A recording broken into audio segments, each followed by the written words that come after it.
Ótimo dia, filhos de Deus. Nosso devocional Pedras Preciosas do grego, autor Rick Renner. Hoje, 5 de junho. Título: Você não é um acidente, porque Deus escolheu você. Texto base, Efésios 1, verso 4. Assim como nos escolheu nele, antes da fundação do mundo, para sermos santos e irrepreensíveis perante ele e em amor. De vez em quando, alguém diz: Meus pais não me planejaram. Eu fui um acidente que ninguém esperava. As pessoas usam isso como uma desculpa para não aceitarem mais responsabilidade na vida, alegando serem acidentes que vieram ao mundo por engano e nem deveriam estar aqui. Bem, quero lhe dizer que, mesmo que possamos ter sido uma surpresa para nossos pais, nós não fomos uma surpresa para Deus. A Bíblia ensina que, muito antes de você ou eu termos sido concebidos no ventre de nossa mãe, Deus já nos conhecia e estava nos chamando a sermos seus filhos com um propósito especial a cumprir neste mundo. Em Salmo 139, do verso 15 ao 16, Davi declara que os olhos de Deus se fixaram em nós não apenas quando estávamos nos primeiros estágios de formação no ventre de nossa mãe, mas ainda antes de termos sido concebidos.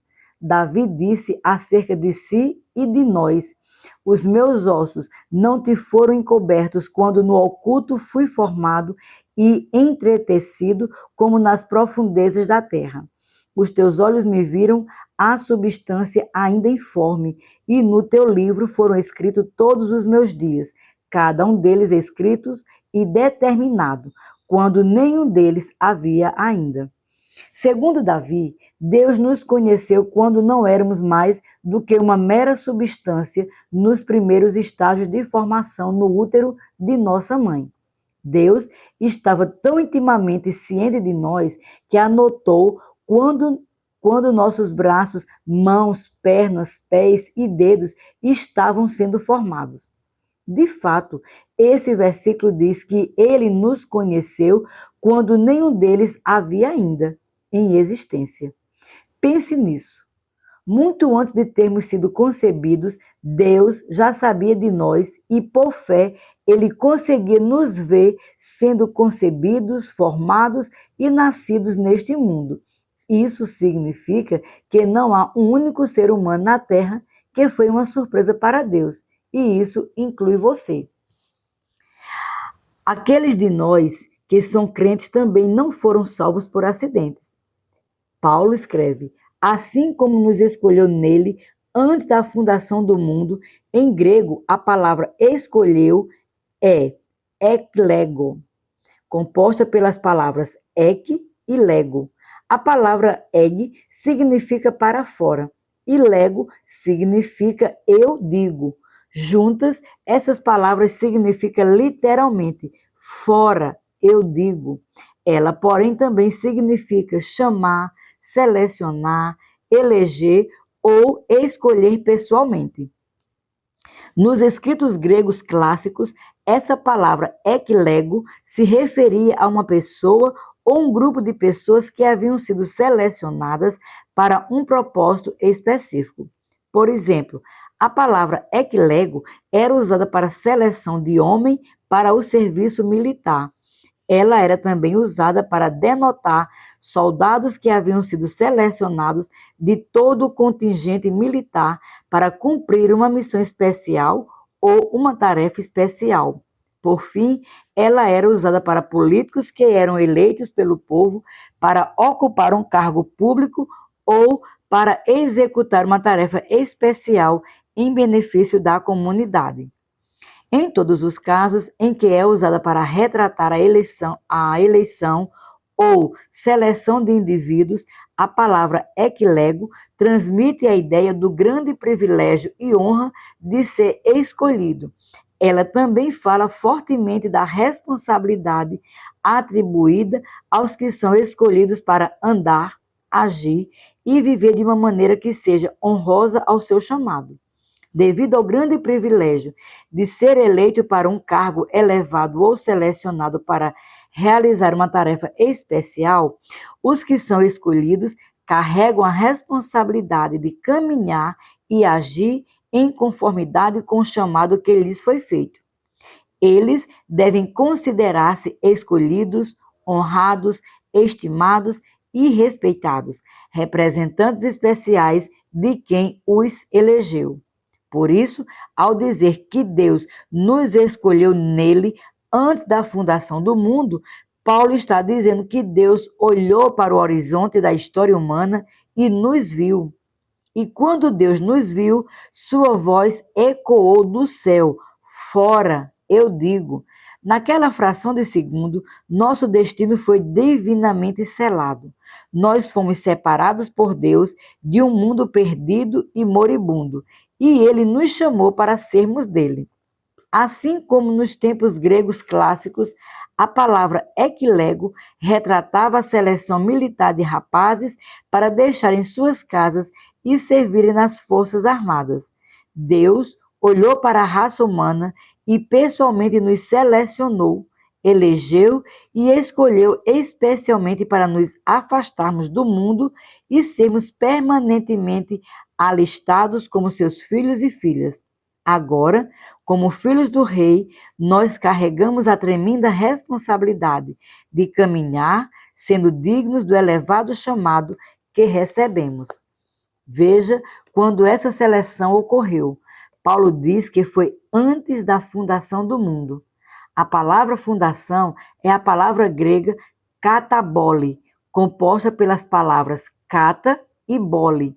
A palavra kata significa baixo e bole significa arremessar ou lançar.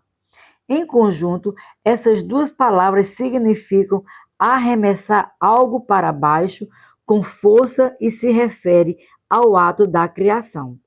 Assim, antes de Deus trazer à terra a existência falando, antes que sua voz trovejante determinasse que as primeiras camadas da crosta terrestre fossem colocadas no lugar, ele já havia falado os nossos nomes.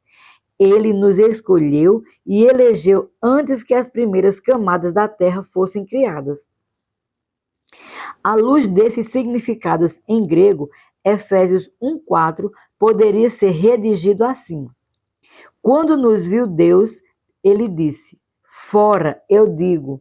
Naquele momento, ele nos separou do restante do mundo e nos alistou no seu serviço. E pense nisso. Ele fez tudo isso antes de sequer ter arremessado as primeiras camadas da crosta terrestre à existência. Então, se algum dia a sua carne tentar devanear que você não é suficientemente digno de ser usado ou que você é apenas um acidente, você precisa exercer autoridade sobre a sua carne e dizer a ela para calar a boca. Então, você precisará declarar: Deus me escolheu e planejou um grande futuro para mim. Ele quer me usar. Eu não vou mais ouvir esse lixo imundo de minha carne mentirosa e de emoções não renovadas. Eu tenho um destino tremendo. De fato, sou uma parte importante do plano de Deus. Não escute mais a sua carne imunda, fedorenta e mentirosa. Deus está esperando a sua chegada há muito tempo. É tempo de você aceitar a sua atribuição e fazer as mudanças necessárias para fluir segundo o seu programa. Ele está chamando você o tempo todo dizendo: levante-se e entre na corrida. Eu quero você. Estou chamando você para ser parte da minha equipe. Há muito em jogo para você cometer o erro de se sentar-se e sentir-se pena de si mesmo. Você só começará a experimentar uma verdadeira significância quando aceitar o fato de que Deus o escolheu e quando começar a viver em conformidade com o chamado glorioso. Ele colocou em sua vida.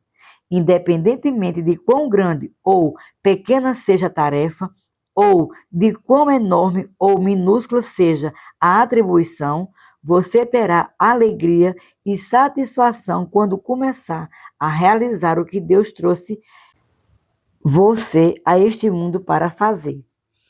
Isso é o que transmite uma verdadeira significância à vida de qualquer pessoa. Nenhuma satisfação se compara a essa satisfação. Aqueles que não contribuem com a vida são habitualmente aqueles que lutam com uma sensação de ausência de propósito. Mesmo que pense que os seus dons são pequenos em comparação aos outros, você ainda pode usá-los. Se você usar os dons que Deus lhe deu, eles aumentarão. E quanto mais proficiente você se tornar em usar esses dons, mais valioso você se tornará para a sua família, sua igreja, sua empresa e seus amigos. Por outro lado, você fará com que sua vida seja inconsequentemente se ignorar os dons que Deus lhe deu e minimizar a atribuição da vida que ele confiou a você. A vida de uma pessoa se torna sem sentido quando ela nada contribui para o mundo. Não deixe isso descrever a sua vida. Deus não trouxe você ao mundo para viver uma vida sem sentido e inconsequente. Ele tem um propósito para a sua vida. Ele quer usar você. Ele quer que você seja uma parte importante do seu plano. Minha oração para hoje. Senhor, eu estou muito feliz por tu teres me conhecido e me chamado ainda antes de eu ser concebido no ventre de minha mãe. Segundo a tua palavra, eu não sou um erro. Portanto, peço que me ajudes a começar a olhar para a minha vida com respeito, estima e honra. Tu me chamastes e tens um plano tremendo para a minha vida. Eu te peço que me ajudes a descobrir esse plano para que eu possa tomar a estrada da obediência para o cumprimento daquilo que tu me trouxe ao mundo para fazer. Assim eu oro em o nome de Jesus. Minha confissão para hoje. Declaro corajosamente que não sou um acidente ou um erro. Deus me conheceu antes de a terra ser criada e me chamou antes de eu ter sido formado no ventre da minha mãe. Ele aguardou muito tempo por minha chegada ao planeta Terra. Deus tem um plano para mim. Eu tenho um propósito, respeito a mim mesmo e caminho de uma maneira que honra aquele que me chamou e me ungiu para ser alistado em seu serviço. Declaro isso pela fé, em nome de Jesus. Para refletir, número 1. Você já foi tentado a pensar que sua vida era sem sentido e inconsequente? O que aconteceu em sua vida mais frequentemente que desencadeia essas emoções negativas? 2. Você consegue pensar em um momento em que você foi sobrenaturalmente iluminado para o chamado de Deus em sua vida? Quando isso aconteceu, qual você entendeu seu principal propósito que Deus tinha para você nesta vida? 3. Se você tem lutado com sentimentos de falta de propósito ou de inferioridade em relação a outras pessoas, o que você fará para impedir que essas emoções negativas o afetem de maneira adversa? Sejamos abençoados na prática da palavra.